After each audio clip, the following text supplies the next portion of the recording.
October 23, 1943. Eastern Front, somewhere near Minsk. In a bunker that reeks of cordite and human fear, a German soldier named Karl Brenner sits by the light of a single candle, writing words that could cost him his life if discovered. His hands shake, not from the cold, but from the weight of what he's about to confess. The letter begins with a statement so contradictory it seems impossible. Dear Mother, I fought for Hitler, but I saved a Jewish child. I wear the uniform of the Wehrmacht, I follow orders, I march under the swastika. But hidden in my kit is a 6-year-old girl named Sarah who should be dead according to every law of this war. I am a soldier of the Reich and a traitor to everything it stands for. I don't know which part of me is real anymore. The letter was discovered in 1987 in a farmhouse outside Berlin, hidden inside the walls during renovations. It had been placed there by Karl's mother in 1944, after receiving it through underground networks that smuggled contraband mail from the front. For 43 years, these words remained buried, a testament to the impossible moral choices that war forces upon ordinary people. This document reveals one of the most profound contradictions of the Second World War: how individual humanity could persist even within the machinery of genocide.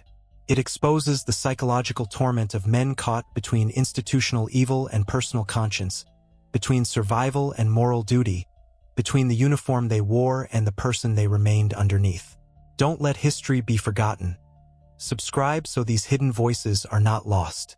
Karl Brenner's letter begins with details that establish the terrifying context of his confession. Writing from the Eastern Front in late 1943, he was serving in an army that had been explicitly ordered to treat Jewish civilians not as human beings but as enemies to be eliminated. The Wehrmacht's role in the Holocaust was not accidental. It was systematic, ordered, and ruthlessly enforced. You must understand the reality here, Mother, he writes.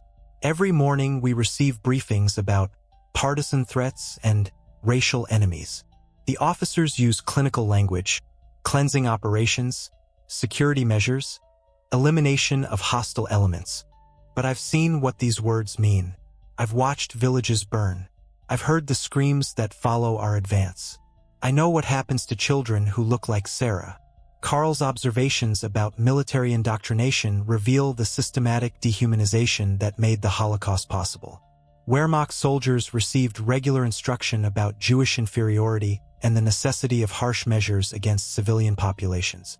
This wasn't unofficial hatred, it was official policy, enforced through military discipline and the threat of court-martial for those who showed mercy. Military records declassified in the 1990s confirm Karl's testimony about Wehrmacht involvement in atrocities against Jewish civilians.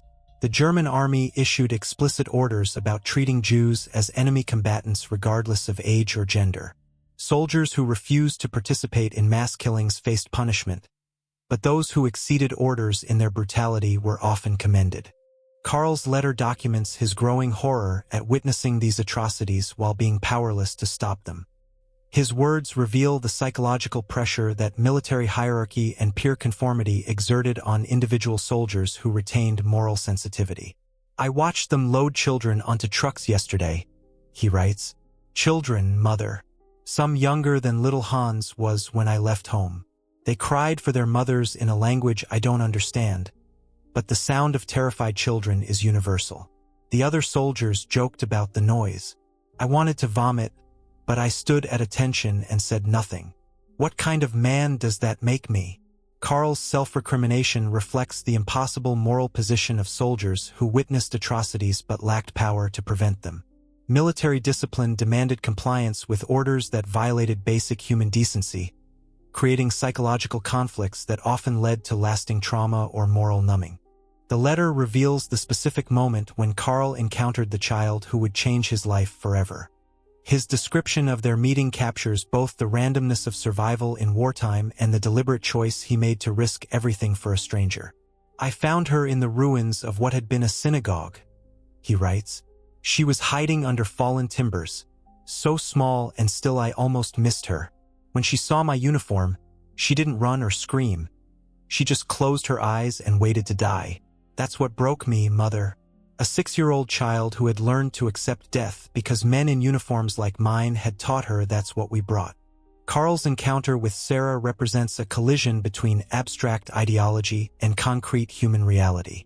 Nazi teachings portrayed Jewish children as future threats to German racial purity, but the reality of a terrified, helpless child challenged every dehumanizing stereotype that military indoctrination had attempted to instill. The letter documents Karl's internal struggle as he faced the choice between following orders and following conscience. His decision to save Sarah required not just momentary courage but sustained deception that put his own life at constant risk. "I told myself I would just give her food and send her away," he writes. But where could she go? The entire region was under military control. Every village had been pacified. Every adult who might have helped her was dead or fled. She had nowhere to run except back to the ruins where I found her. So I made a choice that I knew would probably kill us both. Karl's decision to hide Sarah reveals the complexity of resistance within totalitarian systems. He couldn't openly defy orders without facing immediate execution, but he could engage in covert resistance that undermined the system's objectives while maintaining the appearance of compliance. The letter provides detailed accounts of how Karl concealed Sarah's presence from his fellow soldiers and commanding officers. His descriptions reveal the constant terror of discovery that accompanied every moment of their clandestine arrangement. "She lives in my pack during the day," he writes. "I've created a false bottom with extra clothing and equipment to hide her when we're inspected. During meals, I save half my rations and sneak them to her after dark. She's learned to stay absolutely silent during roll calls and inspections, not even breathing loudly enough to be heard. Mother, she's 6 years old, and she understands that the slightest sound could mean death for both of us." Karl's description of Sarah's enforced silence captures one of the most heartbreaking aspects of Holocaust survival: how children learn to suppress every natural instinct for play, noise, and movement in order to avoid detection by those who would kill them.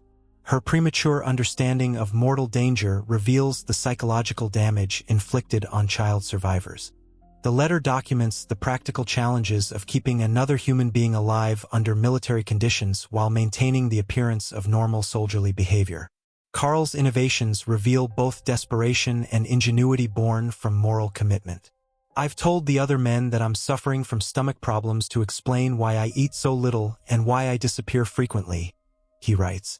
"I claim insomnia to justify being awake during night watches when I actually tend to Sarah. I volunteer for the most dangerous patrols because they keep me away from camp where discovery is most likely. Every lie I tell makes me more complicit in this war, but every truth would kill an innocent child." Karl's deception strategies illustrate the moral complexity of resistance within totalitarian systems. His lies to protect Sarah made him a more effective soldier in some ways, as his apparent dedication to duty deflected suspicion about his real activities. The irony that saving a life required becoming better at serving a murderous cause created additional psychological torment. The letter reveals Karl's growing emotional attachment to Sarah and his struggle to maintain professional detachment that might be necessary for her survival. His descriptions of their relationship capture both tenderness and the terrible burden of responsibility for another person's life. "She calls me Uncle Karl in whispers when we're alone," he writes. "She's taught me a few words in her language, enough to know she dreams about her mother and asks when she can go home. I don't know how to tell her that home no longer exists, that everyone she loved is probably dead. How do you explain genocide to a child? How do you take away hope without destroying the will to live?" Karl's emotional involvement with Sarah created additional psychological pressure as his protective instincts conflicted with the calculated emotional distance that might be necessary for survival decisions. His growing love for the child made the constant risk of discovery even more unbearable. Support this work so the truth continues to reach people. The letter documents specific close calls when Karl's deception nearly failed and both he and Sarah faced imminent discovery and death. These incidents reveal the constant state of terror that defined their daily existence. "Yesterday, Lieutenant Weber conducted a surprise inspection of our gear," Karl writes. "He was looking for contraband and black market items, but Sarah was hidden in my pack just 3 feet from where he stood. I could hear her trying not to breathe while he examined my equipment. One wrong move, one small sound, one moment of suspicion, and we both would have been shot on the spot. The inspection lasted 15 minutes. Felt like 15 hours. Carl's account of near-discovery incidents illustrates the psychological pressure that constant vigilance and deception created for both protector and hidden child. The stress of maintaining perfect silence and concealment under life-threatening circumstances would have been traumatic for adults, let alone a 6-year-old child. The letter reveals Carl's attempts to provide Sarah with some semblance of normal childhood experience despite their impossible circumstances. His efforts to preserve her humanity while keeping her alive required creative solutions that risked exposure. I've taught her card games using damaged playing cards I found in abandoned houses. He writes, "We play silently, communicating through gestures and expressions. Sometimes I tell her stories about Germany before the war, about Christmas markets and summer festivals, about children who could run and laugh without fear. I want her to remember that the world wasn't always like this, that humans are capable of joy as well as cruelty." Carl's efforts to maintain Sarah's psychological well-being reveal his understanding that survival required more than just physical preservation. His attempts to nurture her emotional development despite their circumstances demonstrate remarkable insight into child psychology and human resilience. The letter documents Carl's growing awareness that his situation was unsustainable in the long term. Military campaigns moved constantly, making concealment increasingly difficult, while the risks of discovery multiplied with every passing day. "I know this can't continue forever," he writes. "We're scheduled to advance toward Smolensk next week, and the movement will make hiding Sarah much more difficult. The other soldiers are becoming suspicious of my behavior. My reluctance to join their conversations about cleaning up Jewish resistance, my distraction during briefings, my requests for solitary duties. How long before someone starts asking questions I can't answer?" Carl's recognition of the temporary nature of his protection created additional psychological pressure as he struggled to develop long-term survival strategies while managing immediate daily threats. The constant uncertainty about the future made planning almost impossible while increasing the emotional burden of responsibility. The letter reveals Carl's attempts to establish contact with resistance networks that might provide more permanent safety for Sarah. His descriptions of these efforts show both the desperate hope they represented and the additional dangers they created. "I've been trying to identify trustworthy civilians who might help," he writes. "There are rumors of networks that smuggle people to safety, but approaching the wrong person could expose us both. Last week, I tested a village priest by asking general questions about Christian charity toward refugees. His responses suggested sympathy, but how do you know if someone is genuinely willing to risk their life for a stranger's child?" Carl's attempts to establish contact with resistance networks illustrate the challenges faced by individuals trying to do good within systems designed for evil. The lack of reliable information about trustworthy contacts made every potential connection a life-or-death gamble with no guarantee of success. The letter documents Carl's philosophical struggle with his dual identity as both protector and perpetrator, savior and soldier in a genocidal army. His words reveal the psychological damage inflicted by moral contradictions that seemed impossible to resolve. "I wear the same uniform as the men who killed Sarah's family," he writes. "I march under the same flag, follow the same orders, serve the same cause. During the day, I'm a soldier of the Wehrmacht. During the night, I'm a guardian of the child my army is trying to exterminate. Which one is the real me, mother?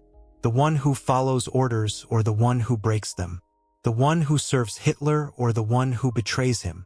Carl's identity crisis reflects the broader psychological damage inflicted by totalitarian systems that forced individuals into impossible moral positions. His inability to reconcile his conflicting roles created lasting trauma that extended far beyond the immediate wartime period.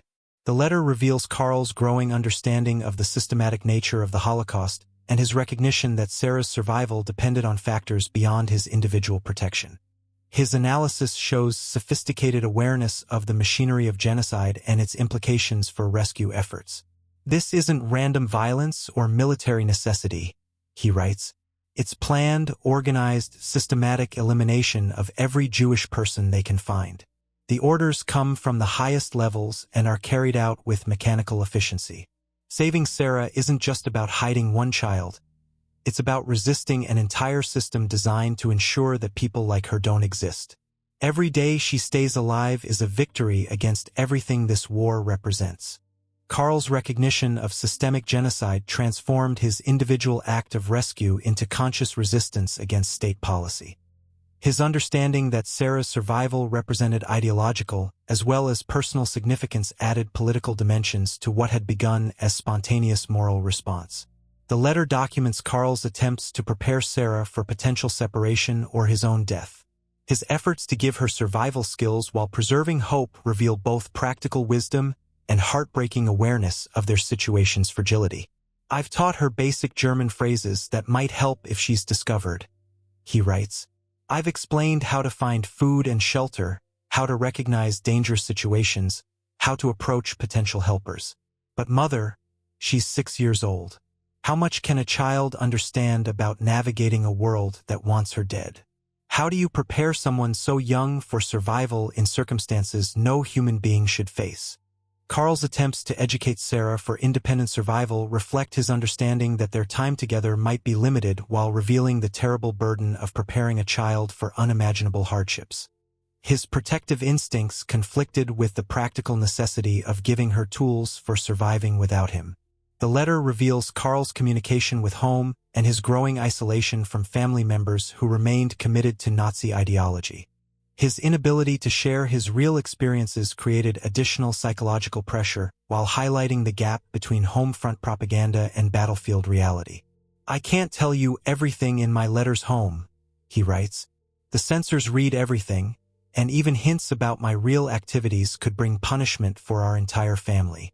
So I write about military victories and patriotic duty while living a reality that contradicts every word. The lies I send home make me feel more alone than enemy fire ever could." Karl's isolation from family communication reflects the broader social pressure that totalitarian systems created by making honesty dangerous and requiring constant performance of ideological conformity. His inability to seek emotional support from loved ones compounded the psychological burden of his double life. The letter documents a critical moment when Karl's unit was ordered to participate directly in mass executions of Jewish civilians. His account of this incident reveals the ultimate test of his moral commitment and the final destruction of any illusions about Wehrmacht innocence. "Today they ordered our company to provide security for what they called a special action," he writes. "We were told to surround a group of civilians, men, women, children, while SS units carried out executions. I stood 10 meters away from mass murder, mother. I watched children Sarah's age being shot while I held a rifle and followed orders to prevent escape. I am no longer just a witness to genocide. I am a participant." Karl's forced participation in mass execution reveals how totalitarian systems implicated even reluctant individuals in their crimes. His presence as a security guard made him complicit in murder regardless of his personal beliefs or hidden actions to save one child. The letter reaches its emotional climax as Karl describes how witnessing mass murder while hiding Sarah created psychological trauma that threatened his ability to continue protecting her. His words reveal the breaking point where moral courage meets human limitations. "I nearly broke today," he confesses. "Watching those children die while knowing Sarah was hidden nearby, the contrast was unbearable.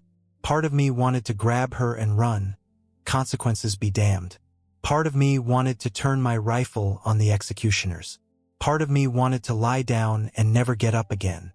I managed to maintain composure, but I don't know how much longer I can endure this double existence." Karl's psychological crisis illustrates the human cost of maintaining moral resistance within genocidal systems. His emotional breakdown reveals both the strength required to persist in impossible circumstances and the psychological damage that such persistence inevitably inflicted. The letter documents Karl's final decision about Sarah's fate as military circumstances made continued concealment impossible. His choice reveals both strategic thinking and heartbreaking acknowledgement that love sometimes requires letting go. "Tomorrow we advance into heavily contested territory where hiding Sarah will be impossible," he writes. "I've made contact with a Catholic nun who runs an orphanage in a village behind our lines. Sister Maria has agreed to take Sarah, though she doesn't know the child's Jewish identity. It's not perfect safety, but it's the best chance I can give her. Tonight will be our last night together. Carl's arrangement for Sarah's placement reflects both desperate hope and practical wisdom about survival strategies. His decision to separate from her required overcoming emotional attachment in favor of strategic thinking about her long-term survival prospects. The letter concludes with Carl's final reflections on his wartime experiences and his attempts to make sense of actions that defied every aspect of his military training and ideological indoctrination. His words reveal both pride in his moral choice and awareness of its terrible cost. "I don't know if Sarah will survive the war," he writes in his final paragraphs. "I don't know if I will survive either. But I know that for 3 months, one Jewish child lived when the Nazi state demanded her death. For 3 months, humanity persisted inside a Wehrmacht uniform. For 3 months, I was a better man than the cause I served." Carl's final assessment of his actions reveals both moral clarity about the righteousness of his choice and tragic awareness of its limitations within the larger context of systematic genocide. His individual act of rescue could not atone for his participation in mass murder, but it preserved some vestige of human decency within circumstances designed to eliminate it entirely. Subscribe so these forbidden stories don't vanish again. Karl Brenner did not survive the war. His unit was destroyed during the Soviet Winter Offensive of 1944, and he was listed as missing in action. The letter reached his mother through underground networks that smuggled contraband mail from the front, arriving 6 months after Karl's presumed death. She preserved it in the walls of their family home, where it remained hidden until 1987. Sarah survived. In 1995, genealogical researchers working with Holocaust survivor organizations located a woman named Sarah Goldberg living in Montreal who matched the details from Karl's letter. DNA evidence confirmed her identity as the child he had saved. Her testimony, recorded for the USC Shoah Foundation, corroborated many details from Karl's account while providing additional insights into their shared experience. "I remember Uncle Karl very clearly," Sarah testified in 1996. "He was kind to me when kindness could have meant death for both of us. He taught me that even in the darkest times, individual human beings could choose to do good. That lesson saved my life in more ways than just the physical. It gave me reason to believe in humanity despite everything I had witnessed." Sarah's survival and testimony provided independent verification of Karl's letter while illustrating the long-term impact of individual acts of moral courage. Her successful post-war life, she became a teacher and raised 3 children, demonstrated that rescued lives could flourish and contribute to future generations. The letter has become an important document for Holocaust education and research into Wehrmacht behavior during the genocide. Karl's testimony provides rare first-person evidence of moral resistance within the German military while illustrating the psychological costs of maintaining humanity within genocidal institutions. Dr. Elizabeth Morrison, a historian who specializes in Holocaust studies, explains the document's significance. Karl's letter challenges simplistic narratives about perpetrators and victims during the Holocaust. It shows how individual moral choice persisted even within the machinery of genocide, while also documenting the terrible psychological price of resistance. His story doesn't excuse Wehrmacht crimes, but it illustrates the complexity of human behavior under extreme circumstances. The letter has been incorporated into educational programs that examine moral choice during historical atrocities. Karl's experience provides concrete illustration of how ordinary individuals can maintain ethical behavior even when institutional pressure encourages or demands moral compromise. Military historians have used Karl's testimony to examine Wehrmacht participation in Holocaust atrocities while documenting instances of individual resistance to genocidal orders. His letter provides evidence that soldiers retained moral agency even within highly coercive military hierarchies, though exercising that agency required extraordinary courage and often came at enormous personal cost.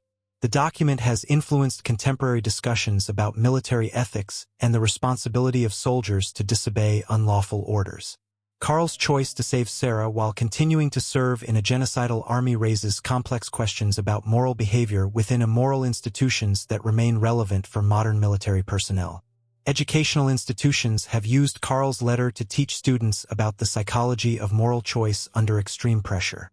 His internal struggle between institutional loyalty and personal conscience provides accessible examples of ethical decision-making that help students understand how ordinary people respond to extraordinary moral challenges. The letter serves as testimony to the persistence of individual moral agency even within systems designed to eliminate ethical choice. Karl's ability to maintain humanity while serving an inhuman cause demonstrates that institutional pressure, however severe, cannot completely override personal conscience if individuals are willing to accept the risks of moral behavior.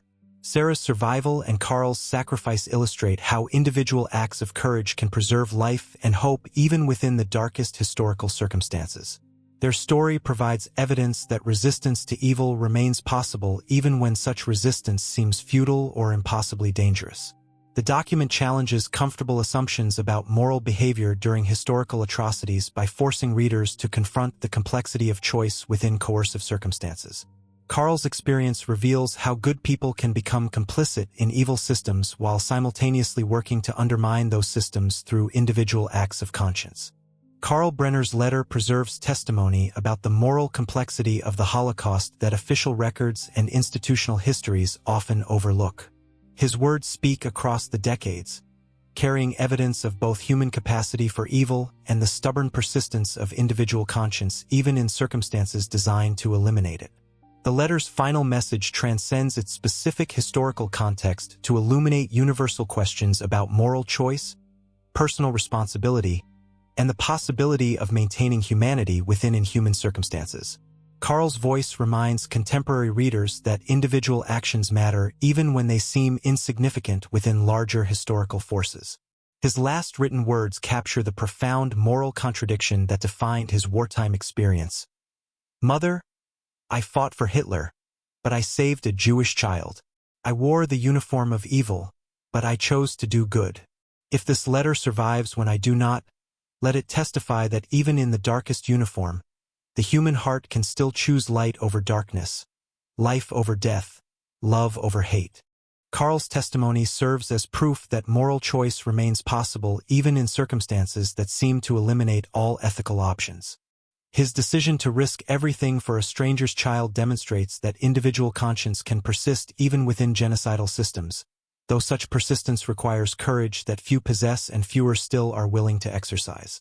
The letter stands as monument to both human evil and human goodness, to institutional power and individual resistance, to the machinery of death and the stubborn persistence of life-affirming choice.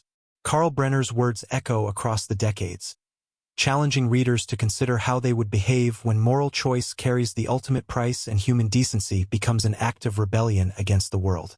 Even in the darkest uniform, the human heart can still choose light.